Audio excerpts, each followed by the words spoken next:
Lors d'un dîner d'anniversaire dans un restaurant de luxe, la mère du millionnaire s'est figée en voyant le pendentif de la serveuse, le même qu'elle avait offert à sa fille avant qu'elle ne disparaisse il y a 24 ans. Le cristal tintait délicatement contre le cristal, et les rires feutrés de la haute société parisienne flottaient dans l'air parfumé aux orchidées rares.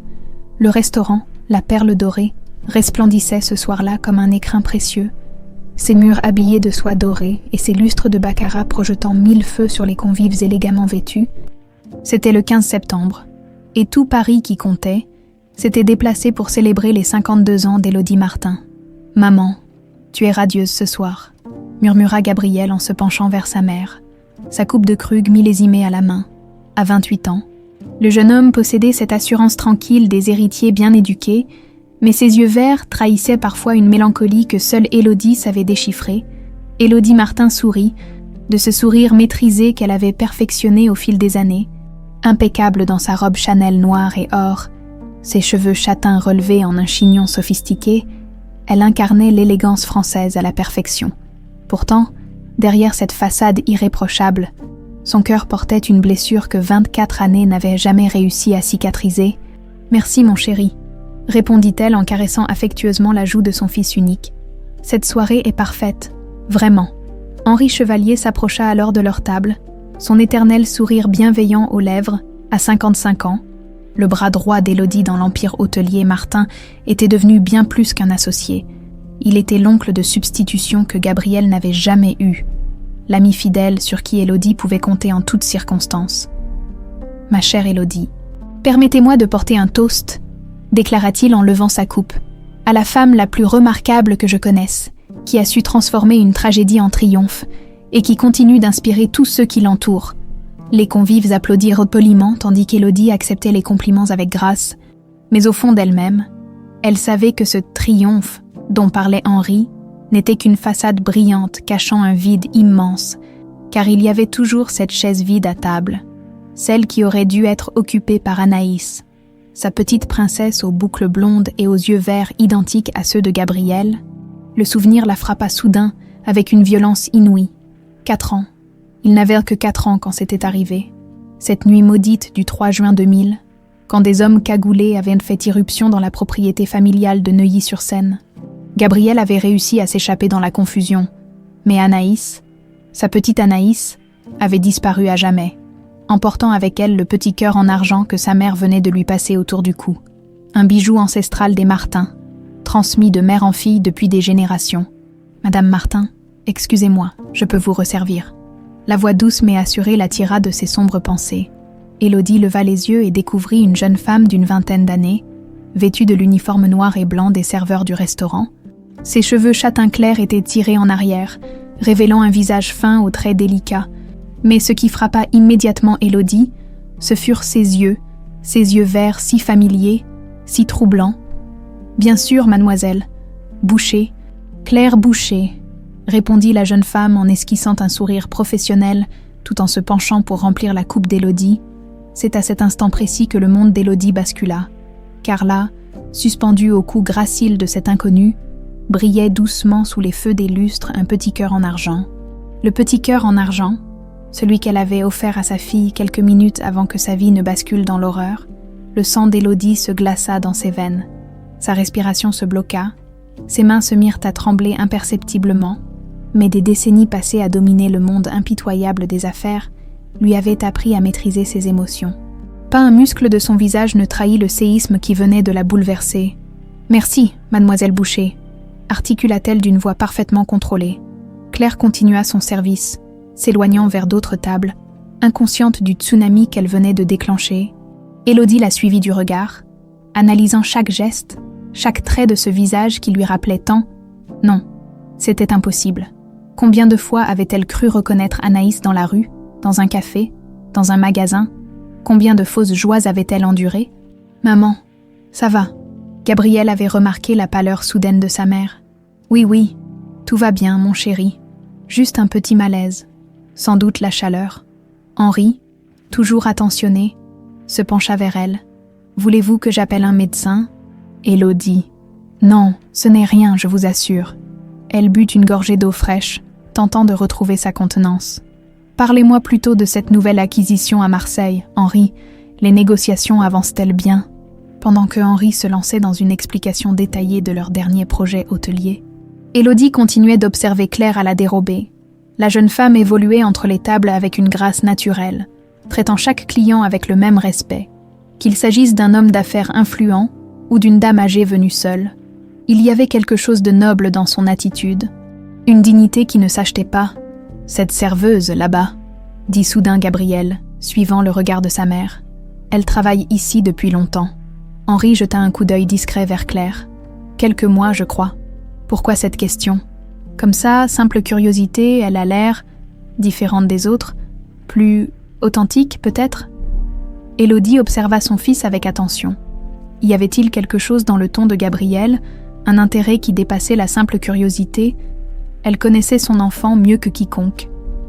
Et elle sentait qu'il y avait autre chose derrière cette question apparemment anodine. La soirée se poursuivit dans une ambiance feutrée. Les invités se succédaient auprès d'Élodie pour lui présenter leurs vœux, mais elle avait l'esprit ailleurs. Chaque fois que Claire passait près de leur table, son regard était magnétiquement attiré par ce pendentif qui scintillait doucement contre le tissu noir de l'uniforme. Était-ce possible, après tant d'années, tant de recherches infructueuses, tant d'espoirs déçus?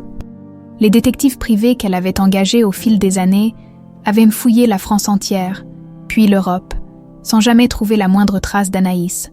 L'enquête officielle avait été classée sans suite depuis longtemps, les policiers partant du principe que l'enfant était morte, mais Élodie n'avait jamais abandonné.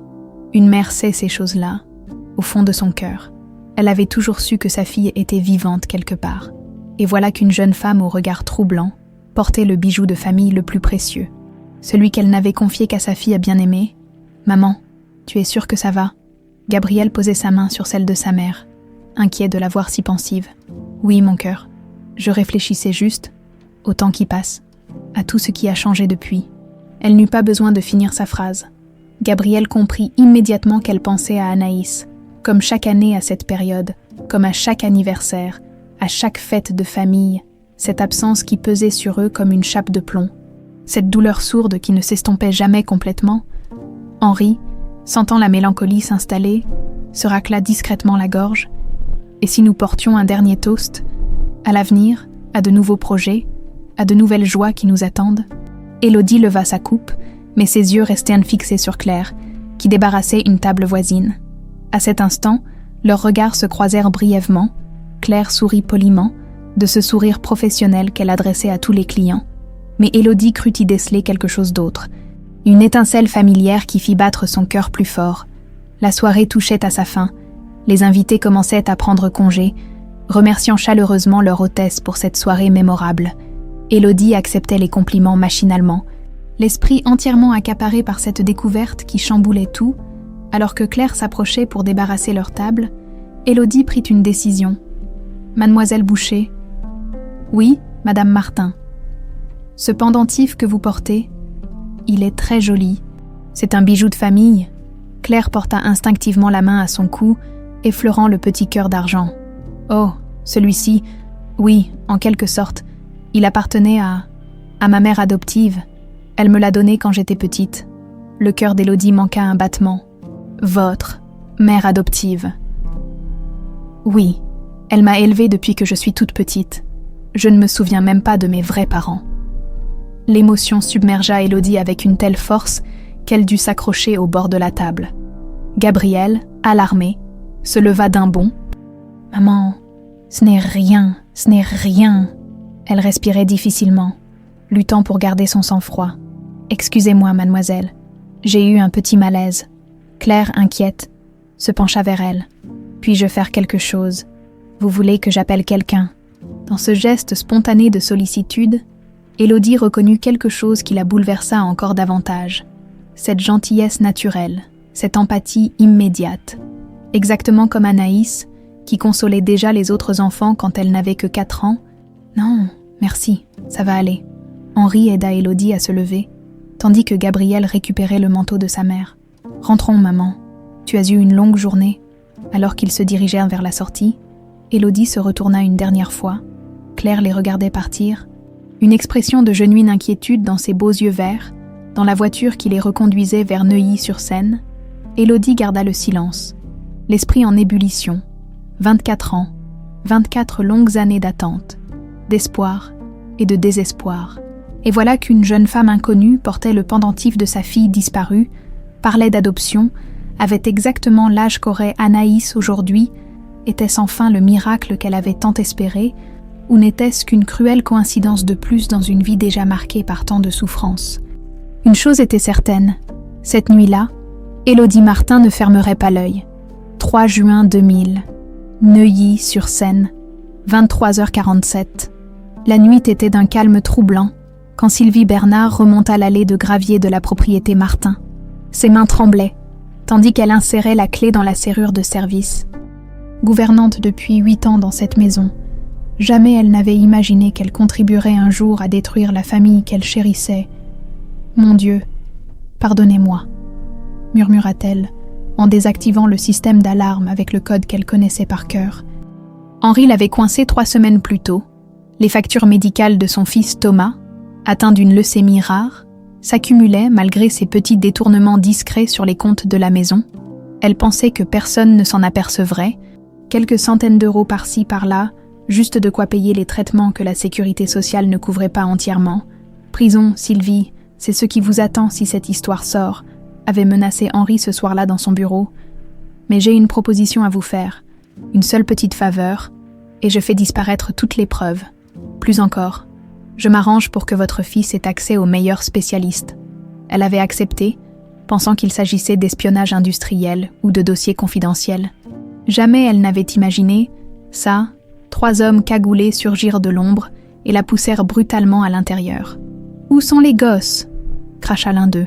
« Au premier, la chambre du fond » balbutia Sylvie, les larmes aux yeux. « Mais je vous en supplie, ne leur faites pas de mal. Ferme-la et contente-toi de nous montrer le chemin. » Ils montèrent l'escalier dans un silence pesant. Sylvie ouvrit doucement la porte de la chambre des jumeaux. Gabriel et Anaïs dormaient paisiblement dans leur petit lit, respirant avec cette innocence absolue de l'enfance. Le clair de lune filtrait à travers les rideaux, caressant leur visage d'ange. Ce qu'elle vit alors la marqua à vie. L'un des hommes saisit Gabriel brutalement, le réveillant en sursaut. Le petit garçon se mit à crier, réveillant sa sœur qui commença à pleurer.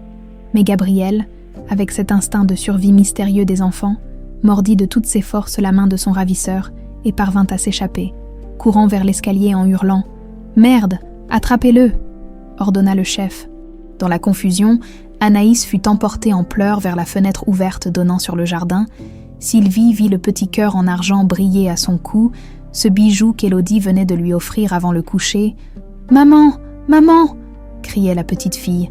Tendant ses bras vers la maison qui s'éloignait, ce cri déchira l'âme de Sylvie. Comment avait-elle pu participer à cela? Comment avait-elle pu trahir cette famille qui l'avait toujours traitée avec respect et bonté? Présent, appartement de Sylvie. Banlieue parisienne 24 ans plus tard, Sylvie Bernard était une femme brisée. Le cancer qui la rongeait n'était rien comparé au poids de la culpabilité qui l'écrasait chaque jour. Assise dans son fauteuil roulant face à la fenêtre, elle regardait Claire préparer le dîner dans leur petit appartement de Créteil. « Maman Sylvie, tu veux que je t'aide à te mettre au lit ?» demanda Claire avec cette tendresse qu'elle avait toujours eue pour celle qui l'avait élevée. « Pas encore, ma chérie. Viens t'asseoir près de moi. » Claire s'installa sur le canapé défraîchi, ses cheveux encore humides de la douche après sa journée au restaurant. Elle portait un simple t-shirt blanc et un jean. Mais même dans cette tenue simple, elle dégageait une élégance naturelle qui rappelait... Non, Sylvie chassa cette pensée. Elle avait appris à ne plus faire de comparaison. « Tu es fatiguée. Ta patronne n'était pas trop exigeante aujourd'hui. »« Non, ça va. D'ailleurs, il y avait une grande fête ce soir au restaurant. L'anniversaire d'une femme très importante, paraît-il. Élodie Martin, je crois. » Le nom frappa Sylvie comme un coup de massue. Ses mains se crispèrent sur les accoudoirs de son fauteuil. « Élodie, Martin. Oui, pourquoi? Tu la connais ?» Sylvie ferma les yeux, submergée par les souvenirs. « Non, non. Ce nom me dit juste quelque chose. » Claire haussa les épaules et se dirigea vers la cuisine. Elle avait l'air un peu bizarre, cette dame. Très élégante, très classe. Mais elle m'a regardée bizarrement quand je l'ai servie, comme si elle me reconnaissait.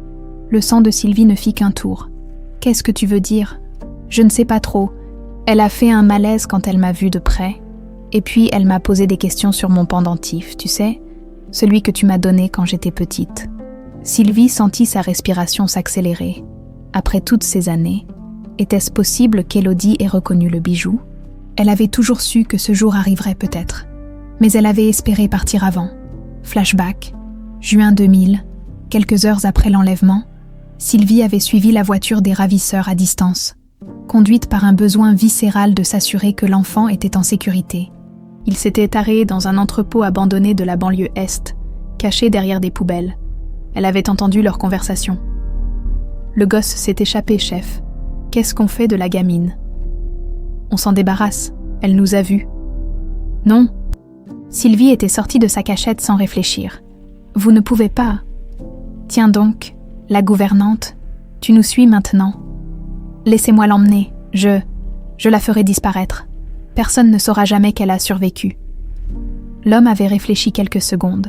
« Pourquoi tu ferais ça ? Parce que j'ai un fils ?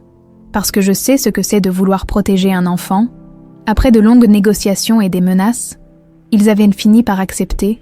Sylvie était repartie avec Anaïs dans les bras, la petite fille traumatisée et muette.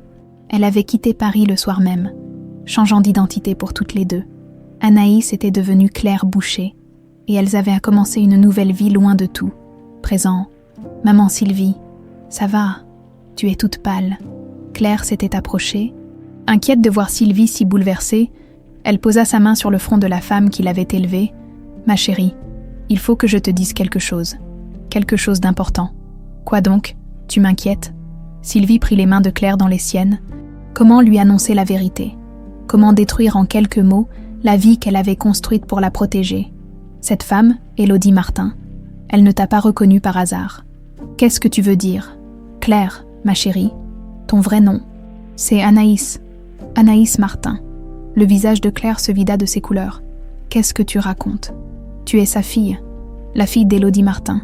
Tu as été enlevée quand tu avais 4 ans, avec ton frère jumeau. Il s'est échappé. Mais toi ? Non. Claire recula, secouant la tête. Non, ce n'est pas possible. Tu me mens. Je voudrais que ce soit un mensonge, ma chérie. Mais ce pendentif que tu portes, c'est elle qui te l'avait offert le soir de l'enlèvement. C'est un bijou de famille des Martin. Claire porta instinctivement la main à son cou, touchant le petit cœur d'argent qui ne l'avait jamais quitté. Mais pourquoi ? Pourquoi tu ne m'as jamais rien dit ? Pour te protéger. Les larmes coulaient maintenant sur les joues ridées de Sylvie. J'ai participé à ton enlèvement, Claire. On m'a forcée, mais j'ai participé, et quand j'ai vu ce qu'ils voulaient faire, je n'ai pas pu, je t'ai sauvée, mais je ne pouvais pas te rendre à ta famille sans avouer ma culpabilité. Claire s'effondra sur le canapé. Abasourdie, mon frère, j'ai un frère jumeau. Gabriel, il a survécu. C'est le fils unique d'Élodie Martin maintenant. Gabriel, le nom résonnait étrangement dans l'esprit de Claire.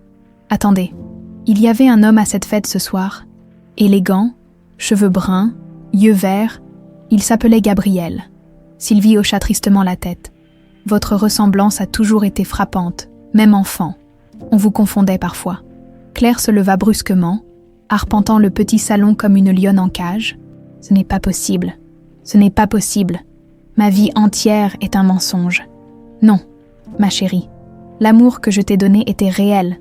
Tout ce qu'on a vécu ensemble était réel. Mais qui a organisé cet enlèvement ? Pourquoi ?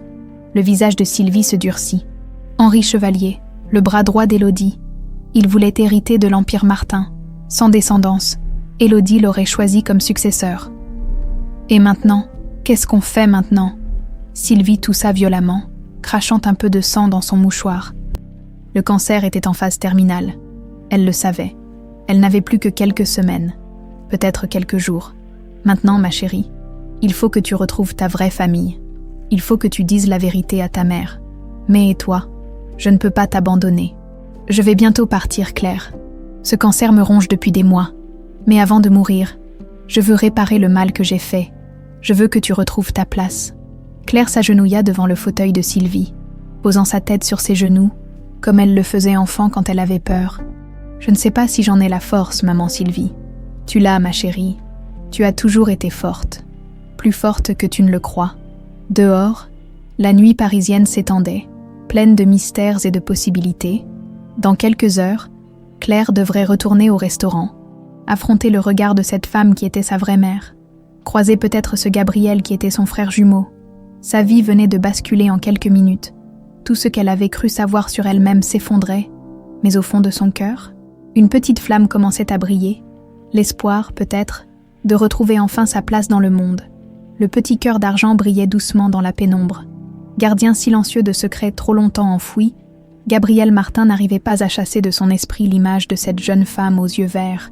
3 jours s'étaient écoulés depuis l'anniversaire de sa mère, et pourtant il se surprenait sans cesse à repenser à Claire Boucher. Il y avait quelque chose chez elle, une authenticité rare dans son monde de paillettes et de convenances. « Monsieur Martin, les chiffres du trimestre vous attendent », l'interrompit sa secrétaire depuis l'interphone. « Oui, Margot, donnez-moi encore 5 minutes. » Gabriel contemplait Paris depuis les baies vitrées de son bureau du 16e arrondissement. L'empire hôtelier Martin s'étendait sous ses yeux.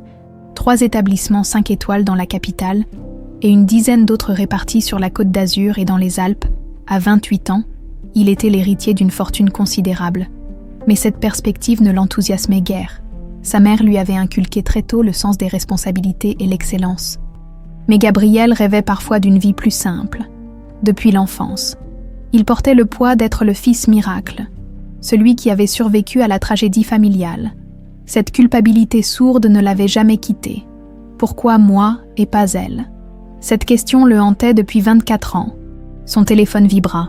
Un message de son ami Julien. « Ça te dit un verre ce soir? Tu as une tête d'enterrement depuis 3 jours. » Gabriel sourit. Julien le connaissait trop bien.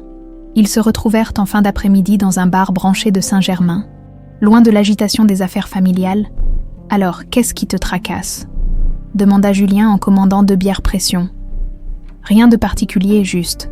Tu n'as jamais eu l'impression de passer à côté de quelque chose d'important. Tout le temps. Mon vieux, c'est la condition humaine, ça, mais toi, tu as l'air différent. Plus, je ne sais pas, mélancolique. » Gabriel but une gorgée, réfléchissant. « Il y a eu cette fille, l'autre soir, une serveuse aux perles dorées. » « Ah !» Julien sourit malicieusement. « Le grand Gabriel Martin qui craque pour une serveuse. C'est nouveau, ça. Ce n'est pas ce que tu crois. Enfin, pas seulement. Il y avait quelque chose chez elle. Une dignité, une force tranquille. Elle traitait chaque client avec le même respect, sans distinction. Et elle est jolie. » Gabriel rougit légèrement. « Très. Mais ce n'est pas l'essentiel. » « Bien sûr que si. C'est l'essentiel. » Julien éclata de rire. « Écoute, pourquoi tu n'y retournes pas, tout simplement ?» L'idée avait déjà traversé l'esprit de Gabriel. Mais il hésitait. Que dirait-il? Comment aborder une femme qui travaillait sans avoir l'air du riche héritier condescendant? Pendant ce temps, aux perles dorées, Claire disposait les couverts avec des gestes mécaniques, l'esprit ailleurs, depuis la révélation de Sylvie. Elle se sentait comme une actrice jouant un rôle qu'elle ne comprenait plus. Chaque geste du quotidien lui semblait irréel. « Claire, tu peux t'occuper de la table 12 ?» lui demanda Sophie, sa collègue. « Bien sûr. » En s'approchant de la table. Claire reconnut immédiatement l'homme assis seul près de la fenêtre. Gabriel Martin, son frère. Le mot lui donnait encore le vertige. « Bonsoir, monsieur. Que puis-je vous servir ?» Gabriel leva les yeux et son visage s'illumina. « Mademoiselle Boucher. » Quelle coïncidence. « Bonsoir, monsieur Martin. » Claire s'efforçait de garder un ton professionnel, malgré le trouble qui l'envahissait. « Vous dînez seul ce soir. »« Oui, j'avais envie de calme. Et appelez-moi Gabriel, s'il vous plaît. Tout ce protocole me fatigue parfois. » Claire sourit malgré elle. « D'accord, Gabriel. Alors, qu'est-ce qui vous ferait plaisir? Surprenez-moi. Qu'est-ce que vous recommanderiez? Le chef prépare excellemment le bar en croûte de sel. C'est mon plat préféré ici. Parfait. Et vous finissez à quelle heure? La question prit Claire au dépourvu. Vers 23 heures. Pourquoi? Gabriel hésita un instant. J'aimerais vous inviter à prendre un verre, si cela ne vous dérange pas, bien sûr. Claire sentit son cœur s'emballer. Comment réagir? Accepter? Reviendrait à passer du temps avec son frère sans qu'il le sache. Refuser éveillerait peut-être ses soupçons. D'accord, mais juste un verre. Parfait. Gabriel ne cherchait pas à cacher sa joie. Connaissez-vous le petit café sur le quai? Le rendez-vous? Oui, j'y vais parfois après le travail. Gabriel la regarda s'éloigner, admirant sa grâce naturelle. Il y avait quelque chose de familier chez elle, comme un écho lointain qui résonnait en lui, cette sensation étrange qu'il éprouvait parfois. Celle de retrouver quelque chose de perdu, quelques heures plus tard.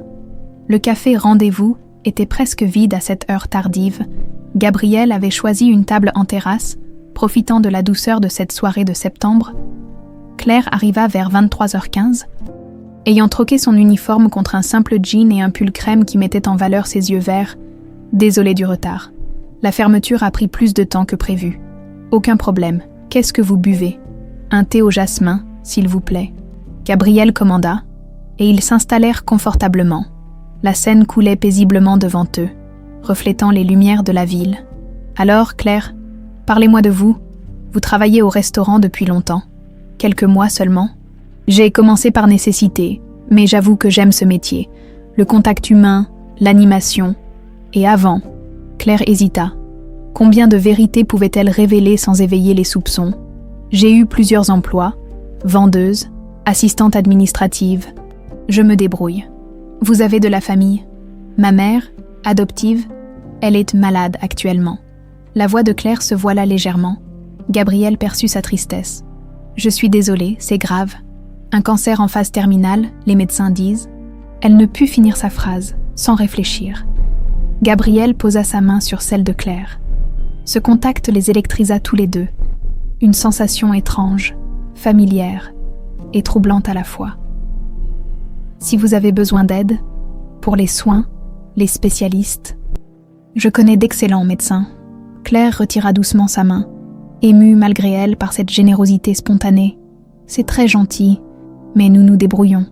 L'orgueil peut être un défaut. Vous savez, ce n'est pas de l'orgueil, c'est de la prudence. Les gens de votre monde n'aident jamais sans arrière-pensée. Gabriel accusa le coup. Mon monde.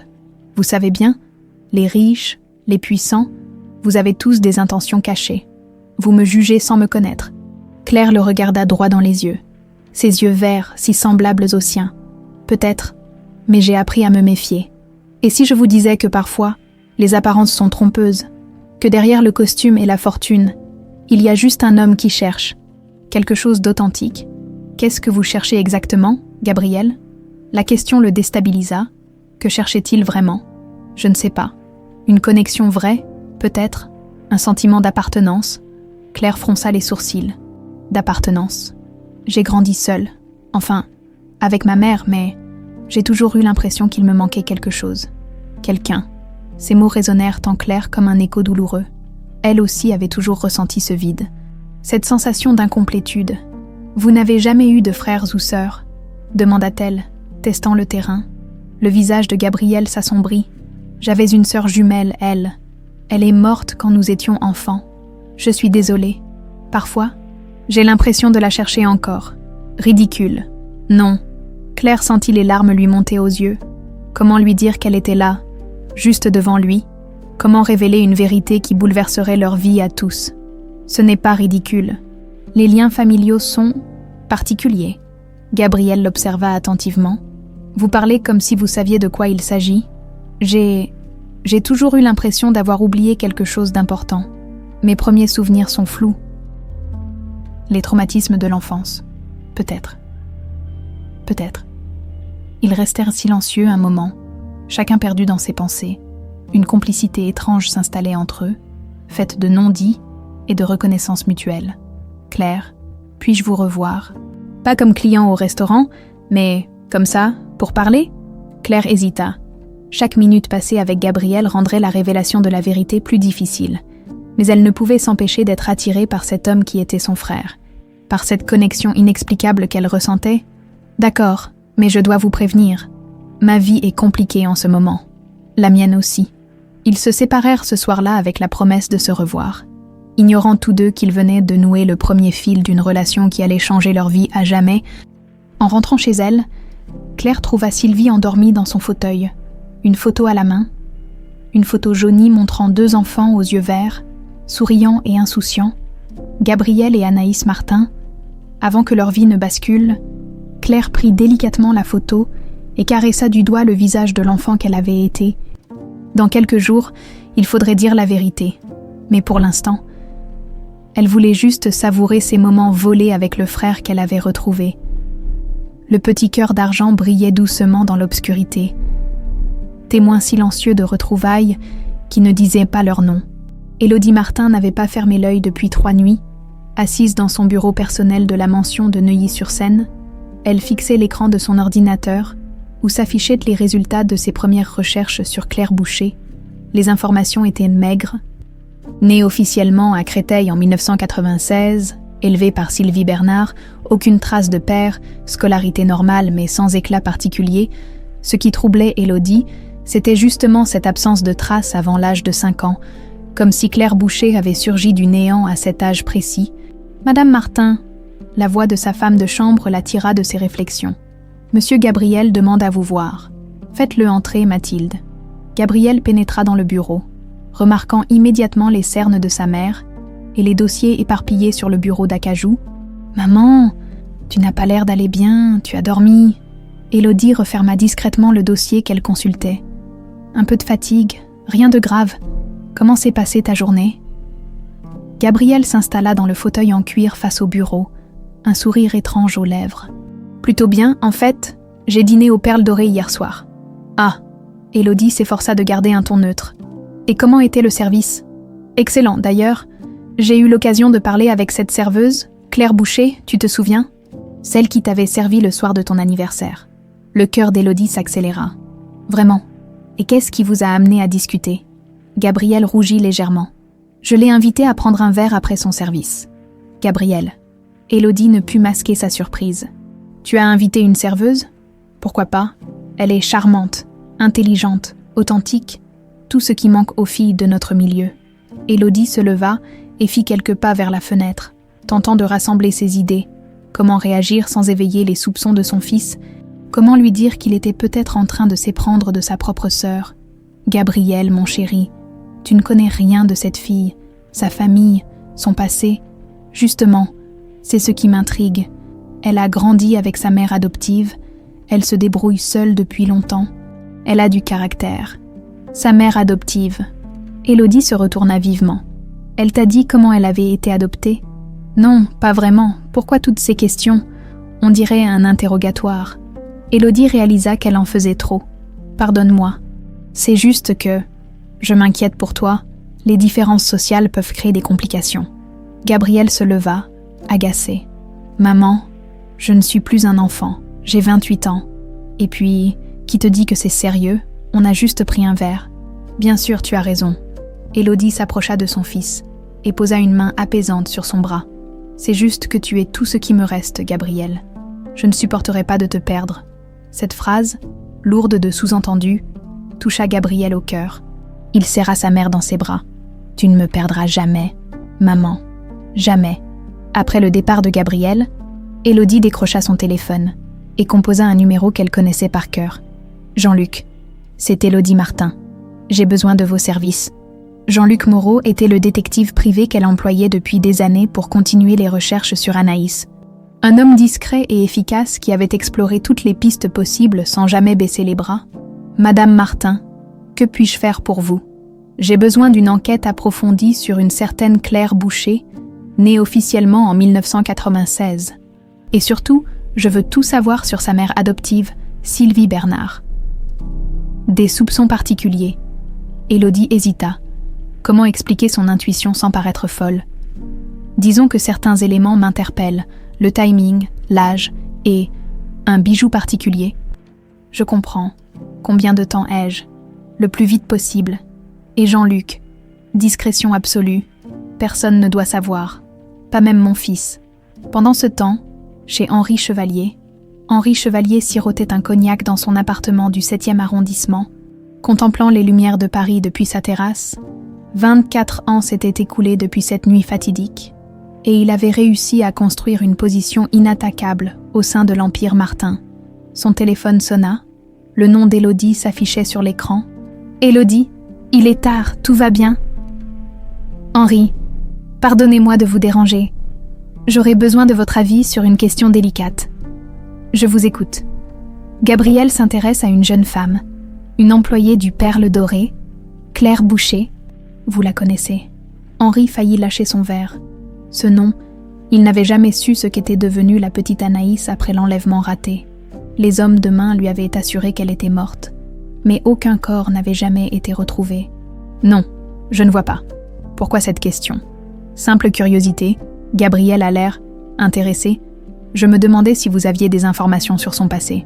Voulez-vous que je me renseigne discrètement? Non, j'ai déjà mis quelqu'un sur l'affaire. C'est juste que... Elle porte un bijou qui m'a intriguée, un pendentif en forme de cœur. Henri sentit le sang quitter son visage. Le pendentif d'Anaïs, celui qu'elle portait le soir de l'enlèvement. Élodie, vous pensez que... Je ne sais pas quoi penser. Henri, peut-être que je me fais des idées. Peut-être que je vois ma fille partout, comme d'habitude. Écoutez, ne vous emballez pas. Combien de jeunes femmes portent des bijoux en forme de cœur? C'est très commun. Vous avez raison. Je suis fatiguée. Je vois des signes partout. Reposez-vous, Élodie, et ne dites rien à Gabrielle pour l'instant, s'il s'agit d'une simple amourette. Inutile de créer des tensions familiales. Après avoir raccroché, Henri se servit un autre cognac d'une main tremblante. Si Claire Boucher était vraiment Anaïs Martin, alors toute sa vie, tout ce qu'il avait construit était menacé. Il fallait agir. Et vite, il composa un numéro qu'il n'avait pas utilisé depuis des années. C'est Chevalier, j'ai besoin de vous. Le lendemain matin, au Perle Dorée, Claire préparait les tables pour le service du déjeuner quand elle aperçut Gabrielle qui entrait dans le restaurant. Son cœur fit un bond, mélange de joie et d'angoisse. Comment continuer à le voir en gardant son secret? Bonjour, Claire. Gabrielle, qu'est-ce que vous faites ici si tôt? J'espérais vous parler avant que vous ne commenciez à travailler. Claire jeta un regard vers la cuisine. J'ai quelques minutes. Que se passe-t-il?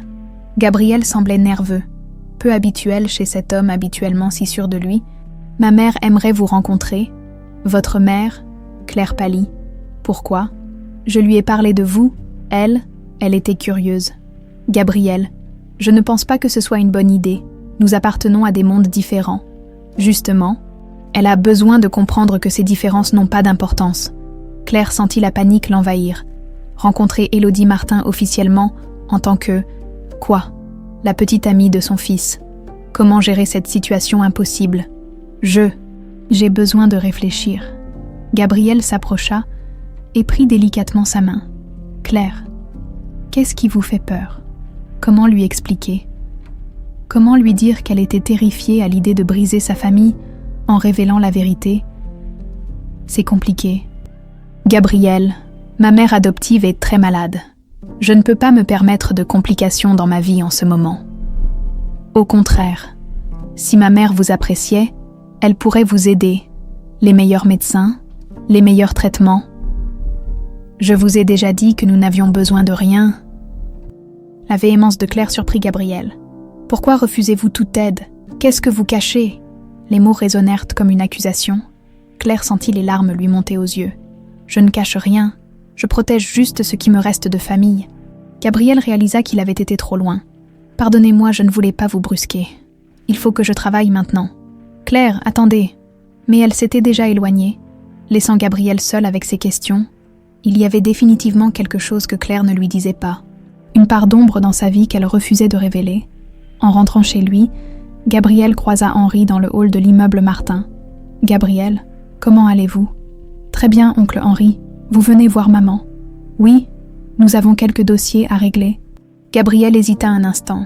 « Oncle Henri, vous qui connaissez bien les gens, que pensez-vous d'une relation entre deux personnes de milieux différents ?» Henri sourit, cachant son inquiétude grandissante. « Cela dépend des personnes concernées. Pourquoi cette question ? Comme ça, simple curiosité ?» Henri regarda Gabriel s'éloigner vers les ascenseurs. Il fallait absolument qu'il découvre la vérité sur Claire Boucher avant qu'il ne soit trop tard. Si elle était vraiment Anaïs, si elle se souvenait de quoi que ce soit, les fils du passé commençaient à se resserrer autour de lui. Et Henri Chevalier savait qu'il n'avait plus beaucoup de temps pour agir. Dans son pendentif, le petit cœur d'argent semblait battre au rythme des secrets qui menaçaient d'exploser au grand jour. L'hôpital Saint-Louis baignait dans cette atmosphère feutrée propre aux établissements de soins. Claire remontait le couloir d'un pas pressé, tenant dans ses mains un bouquet de marguerites blanches, les fleurs préférées de Sylvie. Cela faisait 3 jours que l'état de sa mère adoptive s'était brutalement dégradé. « Maman Sylvie » murmura-t-elle en poussant délicatement la porte de la chambre. Sylvie Bernard gisait dans le lit médicalisé, son visage amaigri par la maladie, mais ses yeux encore vifs fixés sur la fenêtre. À 58 ans, elle avait l'apparence d'une femme de 70 ans, rongée par le cancer, et surtout par le poids des secrets qu'elle portait. « Ma chérie », sa voix n'était plus qu'un souffle. « Approche-toi ». Claire s'installa sur la chaise près du lit et prit la main frêle de Sylvie dans les siennes. « Comment tu te sens aujourd'hui ?»« Les médecins, ils m'ont dit que c'était une question de jours maintenant. Ne dis pas ça. Tu vas t'en sortir comme toujours. » Sylvie secoua faiblement la tête. « Claire, il faut qu'on parle vraiment de tout ce que je ne t'ai jamais dit. Maman Sylvie, tu m'as déjà tout expliqué l'autre soir. Tu as besoin de te reposer. » « Non. » Sylvie serra la main de Claire avec une force surprenante. « Il y a autre chose. Des détails que tu dois absolument connaître. Sur Henri Chevalier. Sur ce qui s'est vraiment passé cette nuit-là. » Claire sentit son estomac se nouer depuis leur conversation révélatrice. Elle avait eu du mal à accepter la vérité sur ses origines. Chaque regard croisé avec Gabriel au restaurant la mettait au supplice. « Raconte-moi tout alors. » Sylvie ferma les yeux, puisant dans ses dernières forces pour révéler ce qu'elle avait eu pendant 24 ans. Henri Chevalier, ce n'était pas juste de la cupidité, ma chérie. C'était de la manipulation pure. Il m'avait piégée depuis des mois. Flashback, mars 2000. Propriété Martin. Sylvie, j'ai remarqué quelques irrégularités dans les comptes de la maison, avait dit Henri ce jour-là, dans le bureau qu'Élodie lui avait aménagé dans l'aile est de la propriété. Sylvie avait senti le piège se refermer. Depuis des mois, elle prélevait de petites sommes pour payer les traitements expérimentaux de Thomas. Son fils de 15 ans luttait contre une leucémie rare, et la sécurité sociale ne couvrait qu'une partie des soins. « Monsieur Chevalier, je peux tout expliquer. »« Oh, je sais exactement ce qui se passe, Sylvie. » Henri avait sorti un dossier épais. 5 000 € en 6 mois. Pas énorme, mais suffisant pour vous envoyer en prison. Mon fils, il va mourir si je ne trouve pas l'argent pour ses traitements. Justement. Henri s'était approché, son sourire bienveillant habituel remplacé par une expression glaciale. « J'ai une proposition qui pourrait sauver Thomas et effacer votre dette. Présent. Il m'avait tout préparé depuis le début, » murmura Sylvie, les larmes coulant sur ses joues creusées. « Il savait pour Thomas. Il connaissait ma situation financière. Il m'avait tendu un piège. Mais pourquoi ? Pourquoi vouloir éliminer Gabriel et moi ? L'héritage, ma chérie. Élodie était jeune. Elle pouvait encore avoir d'autres enfants. Mais Henri avait une clause dans le testament. En cas de décès d'Élodie sans descendance directe, il hériterait de tout. » Claire frissonna. Il avait prévu de tuer maman aussi. Pas immédiatement, mais il savait qu'Élodie ne se remettrait jamais de la perte de ses enfants. Il comptait sur le chagrin pour la détruire progressivement. Sylvie toussa violemment, crachant un peu de sang. Claire se précipita pour lui donner de l'eau. « Continue, maman Sylvie. Dis-moi tout. Cette nuit-là, quand les hommes sont venus, j'ai compris l'horreur de ce à quoi j'avais participé, voir Gabriel terrorisé, t'entendre pleurer. » Sylvie sanglotait maintenant. « J'ai suivi la voiture. Je me suis cachée près de l'entrepôt. » Flashback, 3 juin 2000. Entrepôt abandonné. « Qu'est-ce qu'on fait du gosse qui s'est échappé ?» avait demandé l'un des hommes. « On s'en fout. Il était trop petit pour identifier quelqu'un. Mais la gamine, elle nous a vus. » Henri était arrivé à ce moment-là, nerveux et agité. « Alors, c'est fait. Il y a eu un problème, patron. Le garçon s'est échappé. »« Quoi ?» Henri était devenu livide. « Et la fille ? On va s'en occuper discrètement. » C'est alors que Sylvie était sortie de sa cachette. « Non, pas les enfants. Donnez-la-moi. »« Sylvie, qu'est-ce que vous foutez là ? Donnez-moi la petite. Je la ferai disparaître. Personne ne saura jamais qu'elle a survécu. » Henri avait réfléchi rapidement. Une gouvernante qui disparaît avec une enfant. Cela pouvait passer pour un enlèvement crapuleux. « D'accord, mais si elle parle un jour, elle ne parlera jamais. Je vous le jure. » Présent. « Je t'ai sauvée, Claire, mais je t'ai aussi condamnée à vivre dans le mensonge. » Claire serrait les mains de Sylvie, bouleversée par ces révélations. « Tu m'as sauvé la vie. Tu n'as rien à te reprocher. » « Si, J'aurais dû te ramener à ta mère dès que j'ai pu, mais j'avais peur. Peur d'avouer ma participation, peur d'aller en prison, peur de laisser Thomas seul. Et Thomas, il va bien maintenant. Oui, un sourire faible éclaira le visage de Sylvie. Grâce à l'argent qu'Henri m'a donné pour mon silence, il a pu être soigné. Il vit en Australie maintenant. Il est marié. Il a 2 enfants. Il ne sait rien de tout ça. Claire réalisa soudain l'ampleur du sacrifice de Sylvie. Elle avait sauvé une inconnue au risque de perdre son propre fils. Maman Sylvie... Attends, ce n'est pas fini. Sylvie fouilla sous son oreiller et en sortit un petit objet. Prends ça. C'était un dictaphone numérique, vieux modèle mais encore fonctionnel. Qu'est-ce que c'est? Ma confession, tout ce que je viens de te dire, et plus encore, les noms, les lieux, les preuves, je l'ai enregistré hier soir, au cas où. Claire prit l'appareil d'une main tremblante. Pourquoi maintenant? Parce que Henri est toujours là, Claire. Il est encore dans la vie de ta vraie famille. Et si jamais il découvre qui tu es, comme si elle avait invoqué le diable, la porte de la chambre s'ouvrit soudainement. Henri Chevalier apparut sur le seuil, élégant dans son costume sombre, un bouquet de fleurs à la main. « Excusez-moi, je ne savais pas que vous aviez de la visite. » Claire sentit le sang se glacer dans ses veines. Sylvie agrippa son bras avec une force désespérée. « Monsieur, Chevalier !» Sylvie avait reconnu sa voix. Même après toutes ces années, Henri s'approcha du lit, un sourire faussement bienveillant aux lèvres. « Bonjour Sylvie. Cela fait longtemps. Vous connaissez maman Sylvie ?» demanda Claire, tentant de masquer son trouble. « Nous nous sommes rencontrés il y a très longtemps. » Henri fixait Sylvie intensément. « Avant qu'elle ne déménage. J'ai appris par hasard qu'elle était hospitalisée ici. » Sylvie tentait désespérément de faire comprendre à Claire qu'elle devait partir. Ses yeux suppliaient. « Comment avez-vous appris, monsieur Chevalier ?» insista Claire. « Oh, vous savez, les nouvelles circulent vite dans notre milieu. » Henri s'assit sans y être invité. « Et vous êtes ?»« Claire Boucher. » Henri examina attentivement le visage de la jeune femme. Les yeux verts, les traits fins, cette ressemblance troublante avec Gabriel. « Boucher, Sylvie, vous ne m'aviez jamais parlé de votre fille. »« Ma fille, adoptive ?» murmura Sylvie. « Ah oui, bien sûr, adoptive. » Henri souriait toujours, mais Claire percevait quelque chose de dangereux dans ce sourire. « Et vous travaillez où, Claire ?»« Aux Perles Dorées. » Henri hocha la tête lentement. Tous les éléments du puzzle se mettaient en place. Claire Boucher, l'âge qui correspondait, les yeux verts, le pendentif qu'Élodie avait mentionné, et maintenant cette connexion avec Sylvie. Comme c'est intéressant, le Perle Dorée, j'y vais parfois. Peut-être nous sommes-nous croisés, peut-être... Sylvie toussait de plus en plus violemment. « Claire, il faut que tu partes. J'ai besoin de me reposer. » Claire comprit le message. Elle embrassa le front brûlant de Sylvie et glissa discrètement le dictaphone dans son sac. « Je reviendrai demain, maman Sylvie. »« Au revoir, mademoiselle Boucher. » Henri se leva galamment. « J'espère que nous aurons l'occasion de nous revoir bientôt. » Une fois Claire partie, Henri referma doucement la porte et tira le verrou. « Alors, Sylvie, après toutes ces années, qu'est-ce que vous voulez? Vous le savez très bien. » Henri s'approcha du lit. « Cette fille, c'est elle, n'est-ce pas?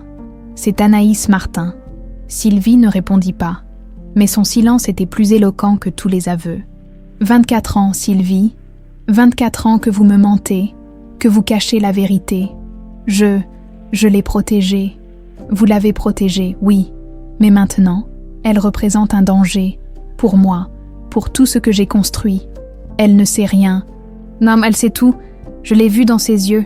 Et vous lui avez tout dit, n'est-ce pas? » Henri remarqua le dictaphone qui dépassait légèrement de sous l'oreiller. « Qu'est-ce que nous avons là ?»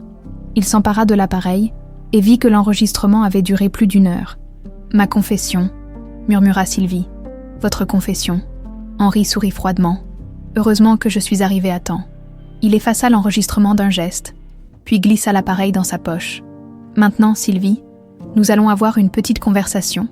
Et cette fois, vous allez m'aider à régler définitivement ce problème. » Dehors, Claire courait vers l'arrêt de bus, le cœur battant. Elle sentait qu'un danger terrible planait au-dessus de tous. Il fallait qu'elle parle à Gabriel, qu'elle lui dise la vérité avant qu'il ne soit trop tard. Le petit cœur d'argent battait contre sa poitrine, témoin silencieux d'un passé qui refusait de rester enterré. Claire tremblait dans le bus qui la ramenait chez elle. La rencontre avec Henri Chevalier à l'hôpital l'avait profondément troublée. Il y avait eu quelque chose dans son regard. Une lueur dangereuse qu'elle n'arrivait pas à chasser de son esprit. Pire encore, elle avait oublié le dictaphone sous l'oreiller de Sylvie. Arrivée à son appartement de Créteil, elle composa immédiatement le numéro de l'hôpital. Service oncologie. Bonjour. Bonjour. Je voudrais avoir des nouvelles de Sylvie Bernard. Chambre 314. Un instant, s'il vous plaît. Une longue pause. Je suis désolée. Madame Bernard a eu un malaise cardiaque il y a 1 heure. Elle nous a quittés. Le téléphone glissa des mains de Claire et s'écrasa au sol. Non, ce n'était pas possible. Sylvie était faible, certes, mais stable ce matin encore. Comment avait-elle pu mourir si brutalement après l'arrivée d'Henri ? Claire s'effondra sur son canapé, submergée par la douleur et une terrible suspicion. Et si Henri avait découvert la vérité ? Et s'il avait fait quelque chose à Sylvie ? Son téléphone sonna. Gabriel. Claire, j'espérais vous voir ce soir, ça va. Vous avez une drôle de voix. Claire éclata en sanglots. Gabriel, ma mère adoptive vient de mourir. Mon Dieu, je suis désolée. Où êtes-vous ? Chez moi, mais... J'arrive. Donnez-moi votre adresse. 1 heure plus tard, Gabriel se tenait sur le seuil de l'appartement modeste de Claire.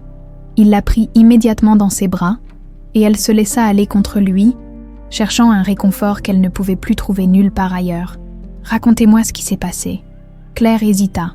Comment lui expliquer sans tout révéler ? Elle était malade depuis longtemps, le cancer. Mais ce matin, elle allait mieux. Et puis, ces choses-là arrivent parfois très vite.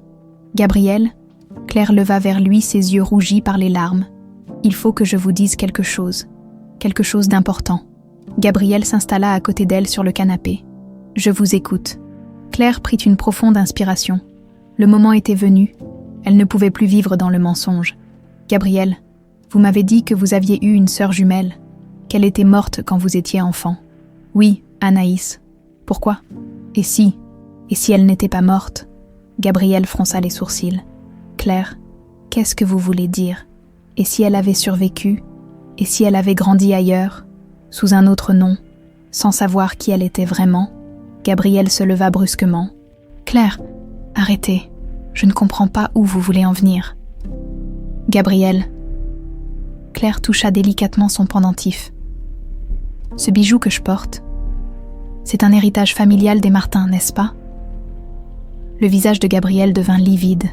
« Comment vous savez ça ? » « Parce que je suis Anaïs, Gabriel. Je suis votre sœur. » Le silence qui suivit fut assourdissant.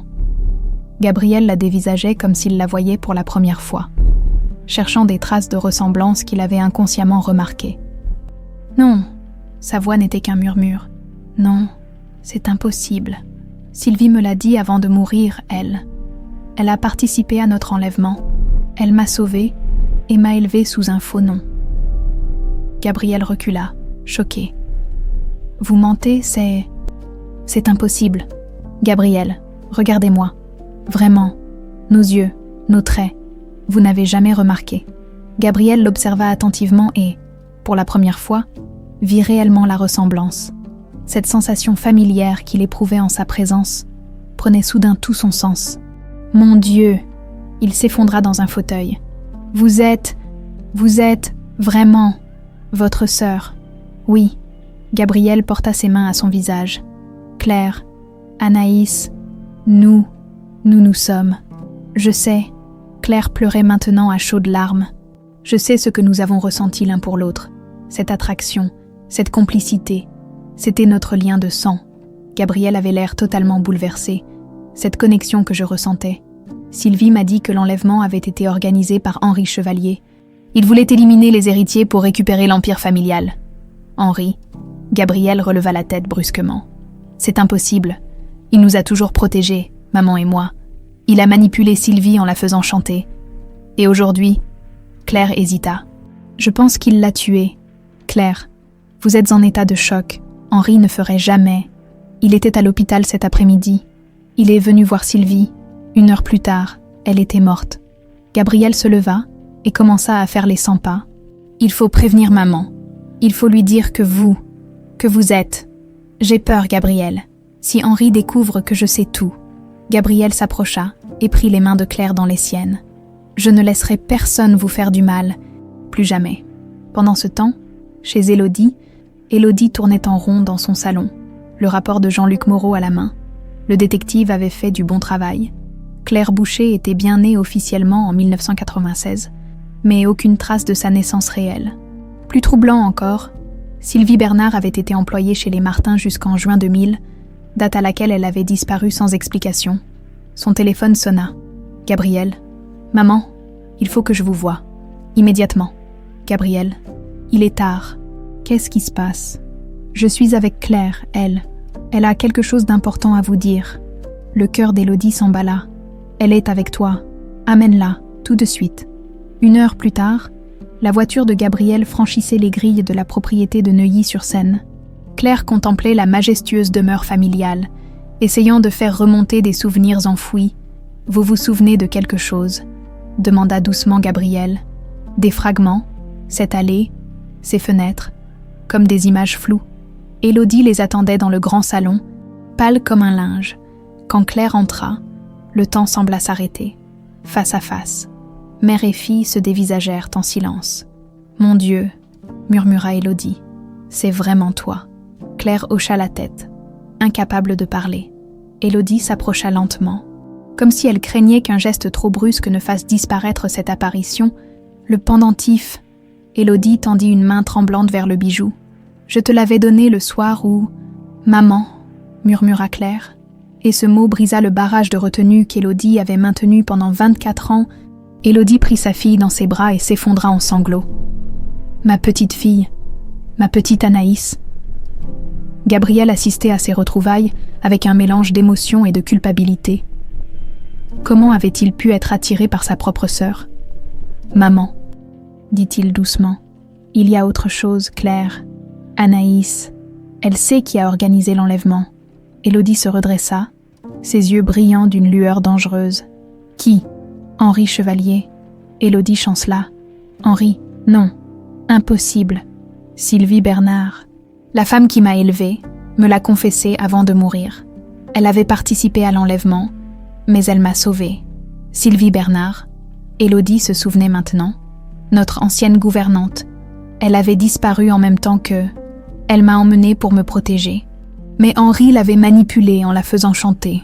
Élodie s'assit lourdement, essayant d'assimiler ses révélations. Henri, son homme de confiance, son ami fidèle depuis toutes ces années. Où sont les preuves? Sylvie avait enregistré une confession complète, mais quand Henri est venu à l'hôpital, il l'a récupérée, compléta Gabriel, et Sylvie est morte juste après sa visite. Élodie ferma les yeux. 24 ans. Pendant 24 ans, j'ai fait confiance à l'homme qui avait détruit ma famille. « Maman, que fait-on maintenant ?» demanda Gabriel. « Maintenant. » Élodie rouvrit les yeux, et Claire y eut une détermination implacable. « Maintenant, Henri Chevalier va payer pour ce qu'il a fait. Il faut appeler la police, » suggéra Claire. « Sans preuve. » Élodie secoua la tête. « Henri est trop malin. Il a eu 24 ans pour effacer toutes les traces. Alors qu'est-ce qu'on fait? On lui tend un piège. » Élodie se leva, retrouvant son autorité naturelle. « Il ne sait pas encore que tu sais qui tu es vraiment. C'est notre avantage. » Gabriel frissonna. « Maman, c'est dangereux. Si Henri a tué Sylvie. Raison de plus pour agir vite. » Élodie prit les mains de ses 2 enfants. « Nous sommes enfin réunis. Je ne laisserai personne nous séparer à nouveau. » Claire serra le pendentif dans sa main. Le petit cœur d'argent, témoin de tant de souffrances, allait peut-être enfin permettre à la justice de triompher. Dehors, dans l'ombre des arbres centenaires, Henri Chevalier observait la propriété avec des jumelles. Il avait suivi Gabriel et Claire depuis l'appartement de Créteil. Maintenant, il savait que ses pires craintes se réalisaient. La petite Anaïs Martin était de retour, et elle connaissait la vérité. Il était temps de passer aux mesures extrêmes. L'aube pointait à peine sur Paris quand Henri Chevalier quitta sa planque près de la propriété Martin. Il avait passé la nuit à surveiller la demeure, confirmant ses pires soupçons. Claire était bien restée chez les Martin, et les retrouvailles familiales avaient eu lieu. Son plan soigneusement orchestré pendant 24 ans s'effondrait en quelques heures. De retour dans son appartement du 7e arrondissement, Henri composa un numéro qu'il espérait ne jamais avoir à utiliser. « Marc, c'est Chevalier. J'ai besoin de vous. » Aujourd'hui, Marc Dubois était un ancien militaire reconverti dans les services discrets. Henri l'avait déjà employé pour faire disparaître certains témoins gênants dans des affaires d'hôtellerie douteuses. Quel genre de service, patron? Le même qu'en 2000, mais cette fois, il ne doit pas y avoir d'erreur. Combien de cibles? Henri réfléchit rapidement. Éliminer Claire ne suffirait plus. Gabriel et Élodie en savaient maintenant trop. Il fallait faire table rase. 3, une priorité absolue, et 2 secondaires. Le tarif a augmenté depuis 2000. L'argent n'est pas un problème, mais il faut que ça ressemble à un accident, un incendie, peut-être. Pendant ce temps, propriété Martin, Claire n'avait pas fermé l'œil de la nuit, allongée dans ce qui avait été sa chambre d'enfant. Elle observait le plafond orné de moulures dorées, tentant de faire remonter des souvenirs de ses 4 premières années. Des fragments lui revenaient, une balançoire dans le jardin, un cheval à bascule, la voix douce de sa mère lui chantant une berceuse. Un coup discret frappé à sa porte l'interrompit dans ses réflexions. « Anaïs, c'est maman, tu peux entrer. » Claire sourit malgré elle. Entendre ce prénom prononcé par Élodie lui réchauffait le cœur. Bien sûr. Élodie entra, portant un plateau avec du thé et des croissants chauds. Elle avait les traits tirés, mais ses yeux brillaient d'un bonheur qu'elle n'avait pas connu depuis des décennies. « J'ai pensé que tu aimerais prendre le petit déjeuner ici, comme avant. Comme avant.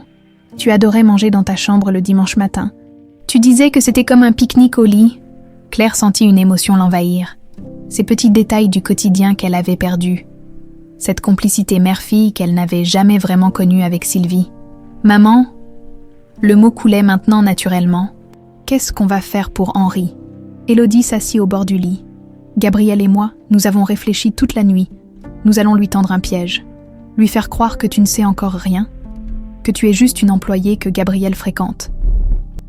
C'est risqué, et s'il découvre que nous savons, c'est un risque à prendre. Mais nous devons obtenir des preuves, une confession, quelque chose qui puisse l'incriminer définitivement. » Gabriel apparut dans l'embrasure de la porte, déjà habillé pour le bureau. « Maman a raison, j'ai rendez-vous avec Henri ce matin pour faire le point sur les affaires courantes. Je vais essayer de le faire parler. Gabriel, sois prudent. Si Henri soupçonne quelque chose, il ne soupçonnera rien. Pour lui, je suis toujours le fils naïf qui lui fait confiance aveuglément. » Claire se leva et prit les mains de son frère. « Promise-moi d'être vigilant. Je ne supporterai pas de te perdre maintenant que je t'ai retrouvé. » Gabriel fut troublé par l'intensité de ce regard. Malgré la révélation de leur lien de sang, il luttait encore contre des sentiments confus. Comment faire la différence entre l'amour fraternel retrouvé et cette attraction qu'il avait ressentie? « Je te le promets. Et toi? Reste ici. Ne sors sous aucun prétexte. » Bureau de Gabriel, Tour Martin. 10h30. Henri entra dans le bureau de Gabriel avec son sourire habituel. Mais ses yeux scrutaient attentivement l'expression du jeune homme. « Gabriel, comment allez-vous ce matin ?»« Très bien, oncle Henri, un peu fatigué, mais bien. »« Ah oui, votre mère m'a dit que vous étiez sorti hier soir, cette jeune femme du restaurant. » Gabriel sentit un frisson d'alarme. « Maman vous a parlé de Claire. Juste en passant, elle s'inquiète, vous savez. Une mère reste une mère. » Henri s'installa confortablement. « Alors, cette relation devient sérieuse. Peut-être, Claire est... » « Spéciale. Spéciale comment ?» Gabriel choisit soigneusement ses mots. « Authentique, courageuse, elle s'occupe seule de sa mère adoptive qui est très malade. » Henri nota le détail. « Sa mère adoptive, elle ne connaît pas ses vrais parents. » « Non. Elle a été adoptée très jeune.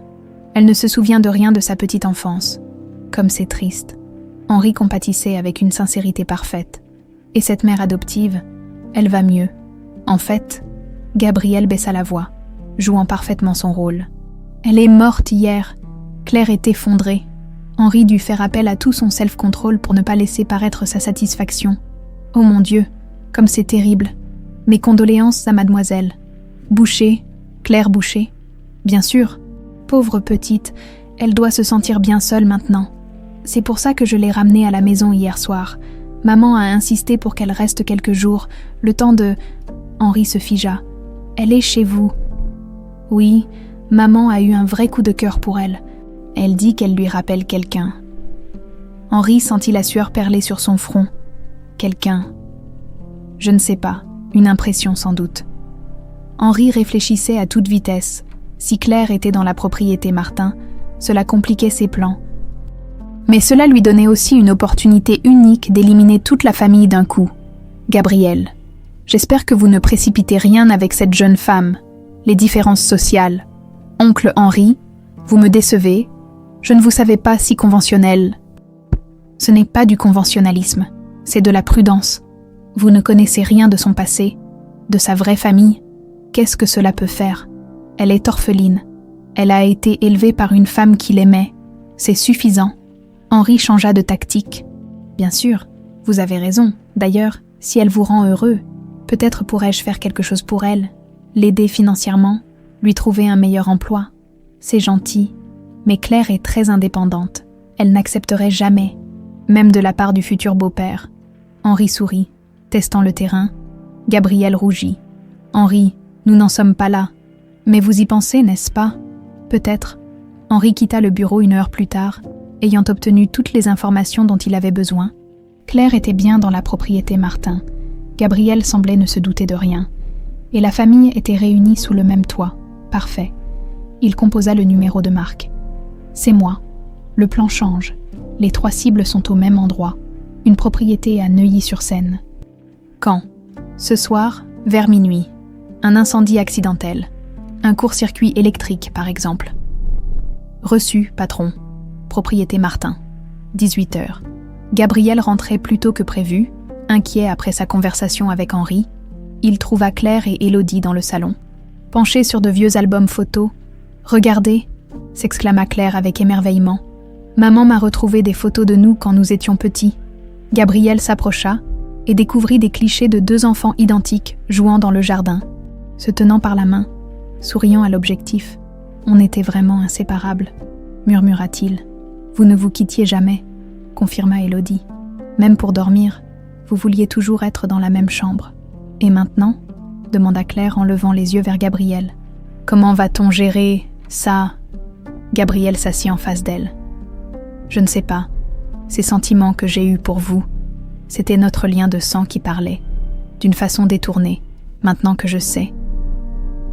Maintenant, nous sommes frères et sœurs. » Claire sourit tristement. « C'est à la fois merveilleux et compliqué. » Élodie observait ses enfants avec attendrissement. « Vous vous retrouverez, l'amour fraternel est différent, mais il est tout aussi fort. » Gabriel consulta sa montre. « Au fait, Henri m'a posé beaucoup de questions sur vous aujourd'hui, Claire. Il avait l'air curieux. Curieux comment? Il voulait tout savoir sur votre passé, votre mère adoptive. J'ai joué l'innocent, mais j'ai eu l'impression qu'il cherchait à confirmer quelque chose. » Élodie fronça les sourcils. « Il faut redoubler de prudence. Henri n'est pas stupide. S'il commence à soupçonner, » un bruit sourd à l'extérieur les interrompit. Gabriel se dirigea vers la fenêtre. « Il y a quelqu'un dans le jardin. » Élodie éteignit rapidement les lumières du salon. « Appelez la police. » Discrètement. Claire prit le téléphone, mais la ligne était coupée. « Ça ne marche pas. » Les portables. Gabriel vérifia. Pas de réseau. Il brouille les communications. Dehors, des ombres se déplaçaient entre les arbres. Henri Chevalier avait décidé de ne pas attendre minuit. L'étau se resserrait autour de la famille Martin. Et cette fois, Henri était déterminé à ce qu'aucun d'eux ne survive à la nuit. L'obscurité avait envahi la propriété Martin. Gabriel, Élodie et Claire se tenaient dans le salon plongé dans le noir. Tentant de distinguer les mouvements suspects à l'extérieur, les communications étaient coupées, et ils se trouvaient isolés dans cette maison qui avait déjà été le théâtre d'un drame 24 ans plus tôt. « Combien sont-ils » murmura Claire, collée contre la fenêtre. « Difficile à dire » répondit Gabriel. « Au moins 3, peut-être 4. » Élodie réfléchissait rapidement. « Il y a un passage secret dans cette maison. Mon grand-père l'avait fait construire pendant la guerre. Il mène aux écuries, puis au portail arrière. Où est l'entrée ? Dans mon bureau, derrière la bibliothèque ?» Gabriel prit la main de Claire. « Allons-y. » Discrètement. Ils se dirigèrent vers l'escalier quand la voix d'Henri retentit dans l'obscurité, amplifiée par un mégaphone. « Gabriel, Élodie, Je sais que vous êtes là, et je sais que notre petite Anaïs est avec vous. » Le sang de Claire se glaça. Henri savait tout. « Sortez, et nous pourrons discuter civilement, sinon, mes hommes ont pour ordre de mettre le feu à la propriété. » Élodie serra les dents. « Salaud, il veut nous faire sortir pour mieux nous abattre. Il faut qu'on atteigne ce passage, » insista Gabriel. Ils montèrent l'escalier en silence, chaque marche craquant sous leurs pas comme un coup de tonnerre. Arrivé au bureau d'Élodie, Gabriel fit coulisser le panneau secret de la bibliothèque. « Maman et Claire, passez les premières. Je vous couvre. » « Non. » Claire agrippa le bras de son frère. « Nous partons ensemble, ou nous restons ensemble. » Gabriel. La voix d'Henri résonnait maintenant de l'intérieur de la maison. « Nous savons que vous êtes montés. N'obligez pas mes hommes à vous chercher. Cela deviendrait désagréable. » Des bruits de pas lourds retentissaient au rez-de-chaussée. Henri et ses complices avaient forcé l'entrée. « Partez !» ordonna Gabriel. « Je vais essayer de les retarder. » Gabriel, non. Mais il était déjà sorti du bureau, refermant la porte derrière lui. Élodie tira Claire vers le passage secret. « Il faut y aller. Gabriel sait ce qu'il fait. » Elles s'engagèrent dans le boyau étroit et humide qui menait aux écuries. Derrière elles entendirent Gabriel descendre l'escalier, ses pas résonnant volontairement pour attirer l'attention sur lui. Dans le salon, Gabriel alluma délibérément les lumières et se planta au centre de la pièce. Les mains levées, Henri. « Arrêtez cette mascarade, je suis là. » Henri apparut dans l'embrasure de la porte, flanqué de 3 hommes armés, à 65 ans. Il avait gardé cette prestance qui lui avait toujours donné l'air d'un gentleman, mais ses yeux brillaient maintenant d'une lueur de folie. « Gabriel, mon cher neveu, comme c'est regrettable que nous en soyons arrivés là. Où sont maman et Claire ? C'est à moi de poser les questions. » Henri s'approcha, sortant un pistolet de sa veste. « Depuis quand savez-vous » Gabriel joua l'ignorance. « Dès ne savoir quoi ? Henri, qu'est-ce qui vous prend ? Ne me prenez pas pour un imbécile. » Henri gifla violemment Gabriel. « Cette fille, Anaïs, elle vous a tout dit. Je ne comprends pas de quoi vous parlez. Claire s'appelle Claire Boucher. » Henri éclata d'un rire mauvais. « Claire Boucher, vous savez très bien que c'est Anaïs Martin, votre chère petite sœur que vous avez embrassée en croyant l'aimer. » Gabriel accusa le coup. Comment Henri pouvait-il savoir cela ? « Ah, je vois que je touche dans le mille. » Henri jubilait. « Savez-vous à quel point c'était répugnant de vous voir tous les deux au restaurant, frères et sœurs qui se dévorent des yeux ? Vous nous avez espionnés. Depuis le début, depuis que cette idiote de Sylvie a eu la brillante idée de l'emmener travailler dans mon restaurant. » Gabriel réalisa soudain « Le perle doré.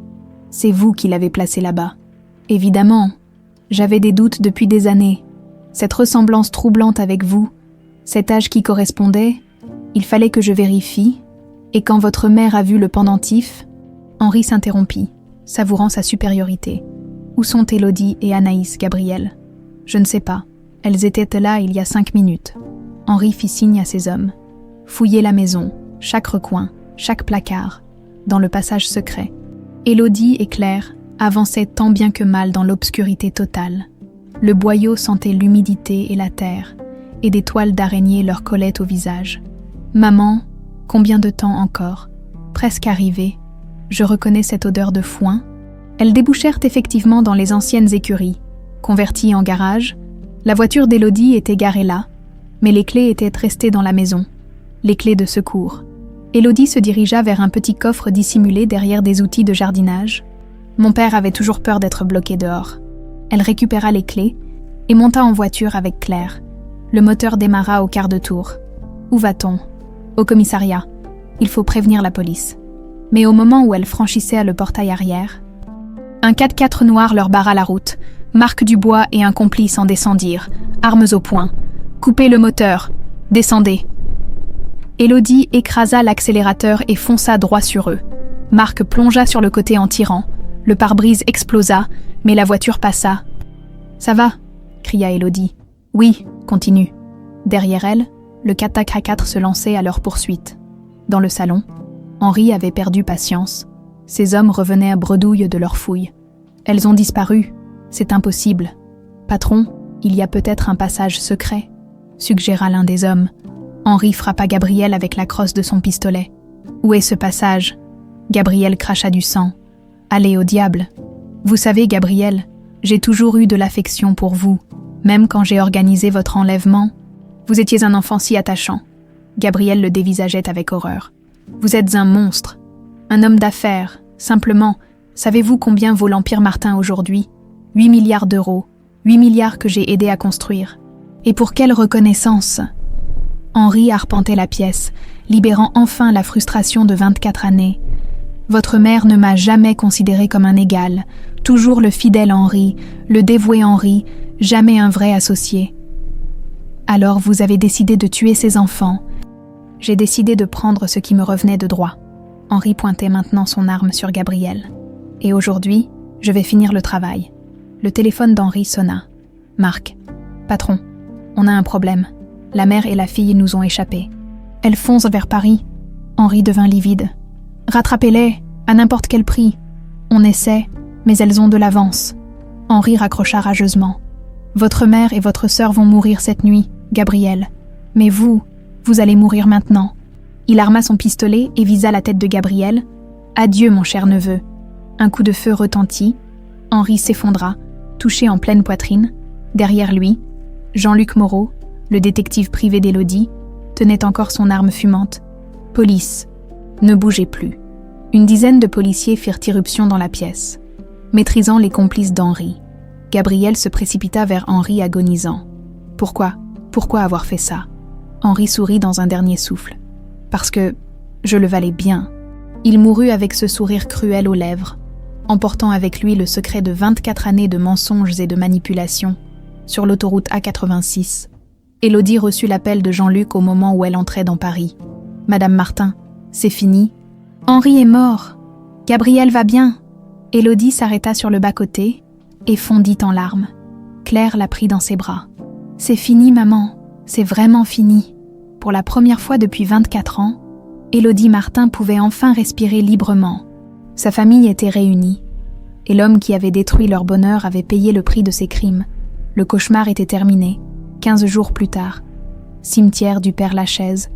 Paris, le ciel parisien était d'un gris doux en cette matinée d'octobre.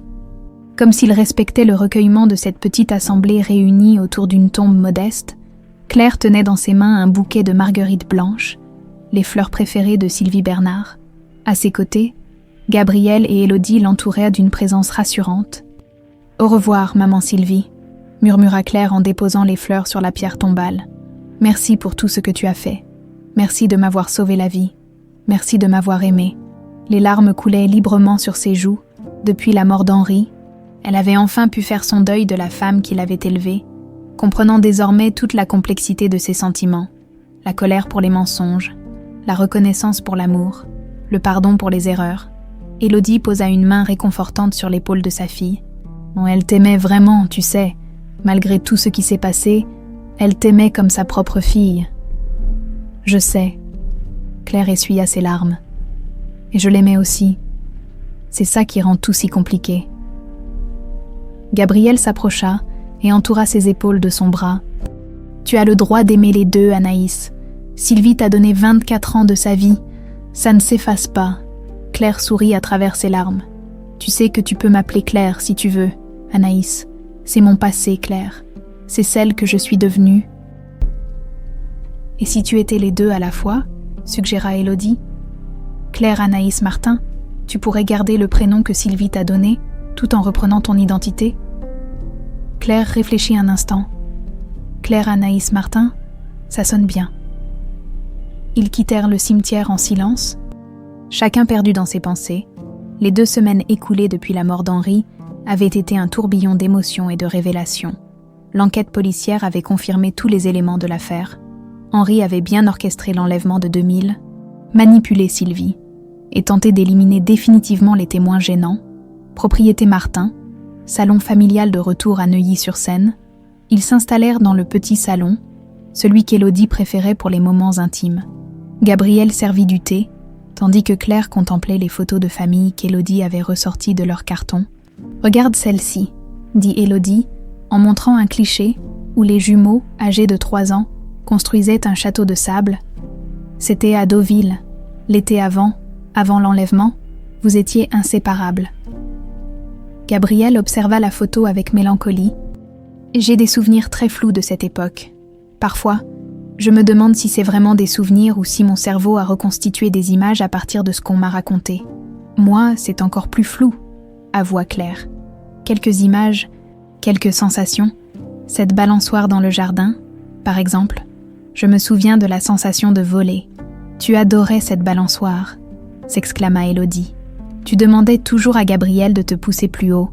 Et moi, j'avais toujours peur qu'elle tombe, ajouta Gabrielle avec un sourire, déjà protecteur, à 4 ans.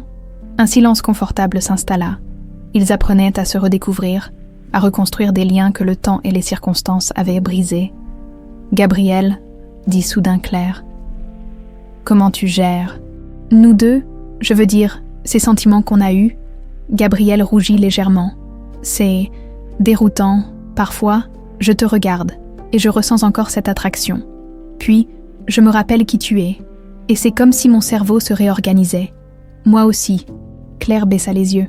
Je pense que notre lien de sang s'exprimait de la seule façon qu'il connaissait. On s'est reconnus inconsciemment. Élodie les observait avec tendresse. Vous savez, les jumeaux ont souvent des connexions particulières. Même séparés, même sans se connaître, ils restent liés. Ce que vous avez vécu n'est pas si surprenant. Tu penses qu'on arrivera à avoir une relation normale de frères et sœurs ? Demanda Claire. Gabrielle réfléchit. Ça prendra du temps, mais oui, j'en suis sûre. Parce qu'au fond, ce que je ressens pour toi maintenant, c'est de l'amour pur, pas romantique, mais familial, protecteur, comme un grand frère. Tu es né 7 minutes après moi, protesta Gabrielle en riant. Techniquement, je suis ton grand frère. Claire éclata de rire. Et pour la première fois depuis des semaines, la tension se dissipa complètement. Plus tard dans la soirée, Gabrielle était partie à son appartement du centre de Paris. Ayant besoin de temps pour assimiler tous ces bouleversements, Claire et Élodie se retrouvaient seules, profitant de ces moments privilégiés de mère à fille. « Maman, » dit Claire en sirotant une tisane, « raconte-moi comment c'était. Ces 4 premières années, j'aimerais savoir qui j'étais avant de devenir Claire. » Élodie sourit, heureuse de partager enfin ses souvenirs précieux. Tu étais un petit ouragan, toujours en mouvement, toujours curieuse. Gabrielle était plus posée, plus réfléchie. Toi, tu fonçais tête baissée dans la vie. J'ai gardé ce trait de caractère. On dirait... Oh oui, Élodie rit. Tu adorais les animaux. Tu voulais recueillir tous les chats errants du quartier. Un jour, tu avais ramené un hérisson blessé dans ta chambre. Non. Si. Et quand je t'ai expliqué qu'il fallait le soigner avant de le relâcher, tu as insisté pour l'appeler Piquant et lui faire un lit dans une boîte à chaussures. Claire était ravie de ces anecdotes qui l'aidaient à reconstituer son identité perdue. Et Gabriel, il était comment avec moi? Adorable. Il te suivait partout. Il t'imitait en tout. Quand tu pleurais, il pleurait aussi. Quand tu riais, il riait 2 fois plus fort. Vous étiez vraiment comme un seul être en 2 corps. C'est peut-être pour ça qu'on s'est reconnus, murmura Claire. Malgré les années, malgré l'oubli, Élodie prit les mains de sa fille. Ma chérie, j'ai quelque chose d'important à te dire, à propos de l'héritage familial, de ta place dans l'entreprise. Maman, on a le temps pour ça. Non, il faut qu'on en parle maintenant. Élodie était redevenue la femme d'affaires déterminée. Tu es l'héritière légitime de la moitié de l'Empire Martin, au même titre que Gabrielle. Je ne connais rien aux affaires. Ça s'apprend, et tu as des qualités que Gabrielle n'a pas. Cette expérience du monde réel, cette empathie naturelle, cette capacité à comprendre les gens simples, l'Empire Martin a besoin de ce regard-là. Claire réfléchissait, et Gabriel, il accepterait de partager. C'était son idée. Il pense que vous feriez une équipe formidable. Lui pour la stratégie et les finances, toi pour les ressources humaines et la relation client. Il faudrait que j'apprenne tout depuis le début. Nous avons tout le temps. Et puis, tu n'es pas obligé de te décider tout de suite.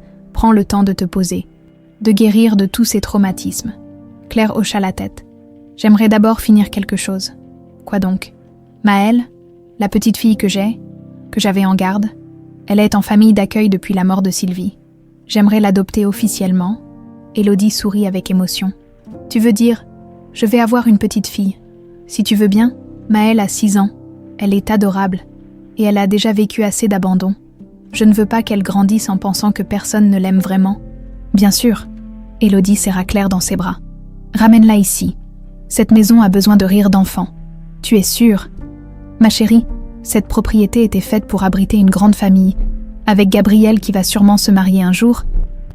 Toi et Maëlle, elle va revivre, comme nous tous. Cette nuit-là, pour la première fois depuis des années, Claire dormit paisiblement dans sa chambre d'enfance. Dans ses rêves, elle revoyait Gabrielle petit, la poussant sur la balançoire, tous deux riant aux éclats sous le soleil de leurs 4 ans. Les cauchemars appartenaient au passé. L'avenir, lui, s'annonçait plein de promesses. Le petit cœur d'argent, posé sur la table de nuit, brillait doucement dans la lumière de la lune, gardien silencieux d'une famille enfin réunie. 6 mois plus tard, 15 mars, propriété Martin. Le printemps parisien explosait dans toute sa splendeur. Les cerisiers du jardin de la propriété Martin étaient en fleurs, créant un tapis de pétales roses qui dansait dans la brise matinale. Claire Anaïs regardait par la fenêtre de son bureau, l'ancien bureau d'Henri qu'elle avait entièrement réaménagé, et souriait en voyant Maëlle courir entre les arbres avec Gabrielle. « Tante Claire, oncle Gabriel dit qu'on peut aller nourrir les canards au bois de Boulogne. »« D'accord, ma puce. Mais d'abord, viens dire bonjour. » Maëlle grimpa l'escalier 4 à 4 et se jeta dans les bras de Claire. À 6 ans et demi maintenant, la petite fille s'était parfaitement adaptée à sa nouvelle vie. L'adoption avait été officialisée 2 mois plus tôt, et Élodie la gâtait comme la petite fille qu'elle n'avait jamais espéré avoir. « Tu travailles encore, c'est samedi. Je finis juste de réviser le dossier pour lundi. Tu sais, cette nouvelle chaîne d'hôtels écologiques dont je t'ai parlé, Claire avait découvert qu'elle avait un réel talent pour les affaires, mais avec une approche différente de celle de Gabriel, alors que son frère excellait dans la stratégie financière et les acquisitions. Elle s'était spécialisée dans l'innovation sociale et environnementale. Son projet d'hôtel éco-responsable destiné aux familles modestes révolutionnait déjà le secteur. Claire. Gabriel l'appelait depuis le jardin. Maman a une surprise. Intriguée, Claire descendit avec Maëlle dans le grand salon. Élodie les attendait avec un large sourire, tenant une bouteille de champagne et une enveloppe officielle. « Qu'est-ce qui se passe ?» demanda Claire. « Lis ça. » Élodie lui tendit l'enveloppe. Claire l'ouvrit et ses yeux s'écarquillèrent. Le prix de l'innovation hôtelière européenne. Mais c'est pour mon projet d'hôtels écologiques. Gagné, s'exclama Gabrielle en la soulevant dans ses bras. Ma sœur est officiellement un génie, mais je n'ai même pas fini mes études de gestion. Les études, c'est de la théorie, déclara Élodie avec fierté. Toi, tu as l'instinct. Et puis, tes cours du soir à HEC portent leurs fruits. Claire avait effectivement repris des études. Suivant des cours de management le soir, tout en travaillant dans l'entreprise familiale le jour, Gabrielle l'avait patiemment formée au rouage du business, découvrant avec plaisir qu'il formait effectivement une équipe redoutable. Et ce n'est pas tout, continua Élodie. J'ai reçu un appel ce matin. Le groupe Marriott veut racheter la licence de ton concept pour l'étendre à l'international. Quoi ? Claire s'assit lourdement sur le canapé. Marriott ? Mais combien ? Gabrielle sourit malicieusement. Assez pour que tu puisses financer la construction de 50 nouveaux hôtels en France. Mon Dieu, Claire était abasourdie. En 6 mois, elle était passée de serveuse à femme d'affaires reconnue. Parfois, elle avait l'impression de vivre la vie de quelqu'un d'autre. Tante Claire est riche, s'exclama Maëlle en battant des mains. Nous sommes tous riches, ma chérie, corrigea Élodie en embrassant la petite fille. Riches d'être ensemble. Claire sentit les larmes lui monter aux yeux. 6 mois plus tôt, elle était seule au monde. Aujourd'hui, elle avait une mère, un frère, une fille adoptive et une carrière prometteuse. « Il faut fêter ça », déclara Gabrielle. « Et j'ai justement quelque chose à annoncer moi aussi. »« Quoi encore ?» demanda Claire. Gabrielle rougit légèrement. « Eh bien, j'ai invité quelqu'un au déjeuner aujourd'hui. Quelqu'un d'important. Une femme ?» Élodie arqua un sourcil amusé. « Peut-être. » Gabrielle Martin. Claire le taquina. « Depuis quand tu nous caches tes conquêtes ? » Ce n'est pas une conquête, c'est sérieux. Elle s'appelle Camille Rousseau. Elle est médecin à Médecins sans frontières.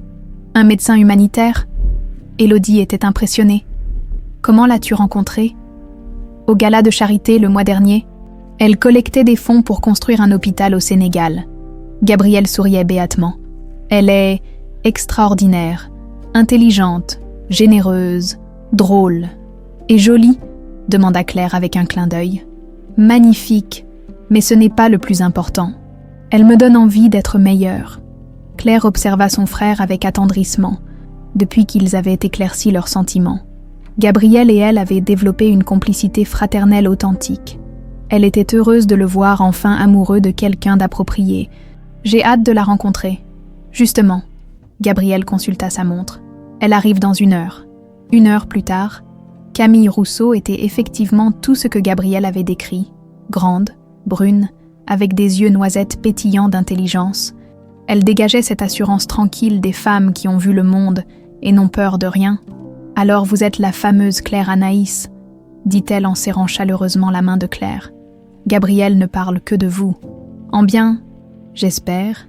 Il dit que vous êtes la seule personne au monde à pouvoir le remettre à sa place quand il fait son arrogant. » Claire éclata de rire. C'est un talent familial. Le déjeuner se déroula dans une atmosphère détendue. Camille s'intégra naturellement à la famille, racontant ses missions humanitaires avec passion, jouant avec Maëlle, complimentant Élodie sur sa cuisine. « Vous savez, » dit-elle à Claire pendant le dessert, « Gabriel m'a raconté votre histoire. C'est incroyable ce que vous avez tous traversé. C'est du passé maintenant.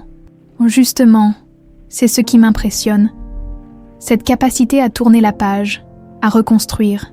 Moi qui vois tant de familles brisées par la guerre, la pauvreté, vous me donnez de l'espoir. » Élodie posa sa main sur celle de Camille. « Vous êtes la bienvenue dans cette famille. »« Ma chère, maman, » protesta Gabriel. « On n'en est pas encore là. »« Ah non !» Camille le taquina. « Et cette bague que tu caches dans ta poche depuis le début du repas, c'est pour qui ?» Gabriel devint cramoisi. Claire faillit s'étrangler avec son café. « Une bague ?» s'exclama Élodie. Gabriel se leva, visiblement nerveux. « En fait, j'avais prévu de faire ça plus romantiquement, mais... » Il sortit un petit écrin de sa poche et s'agenouilla devant Camille, sous les yeux ébahis de sa famille. « Camille Rousseau, veux-tu m'épouser ?» Le silence qui suivit sembla durer une éternité. Puis Camille éclata en sanglots et se jeta à son cou. « Oui, oui, bien sûr. » Maëlle applaudit en sautillant. Élodie pleurait de joie. Et Claire serra son frère dans ses bras. « Félicitations. Je suis si heureuse pour vous. Merci. » Gabriel la regarda intensément. « Tu sais que tu seras ma témoin. » Évidemment. Qui d'autre ? Le soir, dans le jardin, après le départ de Camille, la famille se retrouva sur la terrasse pour regarder le coucher de soleil. Maëlle dormait sur les genoux d'Élodie, épuisée par toutes ses émotions. « Une belle journée, » murmura Claire. « Une belle nouvelle vie, » corrigea Gabriel. « Pour nous tous. » Élodie caressa les cheveux de Maëlle. « Cette maison va enfin revivre. Avec un mariage à organiser, une petite fille à élever, et bientôt peut-être d'autres petits-enfants. »« Maman, » protesta Gabriel. « Quoi ? Camille a 32 ans. L'horloge biologique, ça ne pardonne pas. » Claire rit en observant cette scène de bonheur familial. Elle toucha machinalement son pendentif, ce petit cœur d'argent qui avait traversé tant d'épreuves. « Maman, » dit-elle soudain, « j'aimerais léguer ce pendentif à Maëlle quand elle sera grande, pour qu'elle le transmette à sa fille. » Et ainsi de suite. « C'est une belle idée. » Élodie sourit. « Une nouvelle tradition pour une famille enfin reconstituée. » Gabriel leva son verre de vin. « À nous, à cette famille que nous avons failli perdre et que nous avons retrouvée, à l'amour qui triomphe toujours. » Ajouta Élodie. « À Sylvie, qui nous a permis d'être réunis aujourd'hui, » conclut Claire. Ils trinquèrent sous les étoiles naissantes, 3 générations réunies dans la sérénité enfin retrouvée. Le petit cœur d'argent brillait doucement contre la poitrine de Claire. Témoin silencieux d'une histoire qui se terminait dans la joie après avoir commencé dans le drame. Certaines blessures ne se referment jamais complètement, mais l'amour véritable peut les transformer en force, et parfois, comme dans les plus belles histoires, la famille retrouve le chemin du bonheur.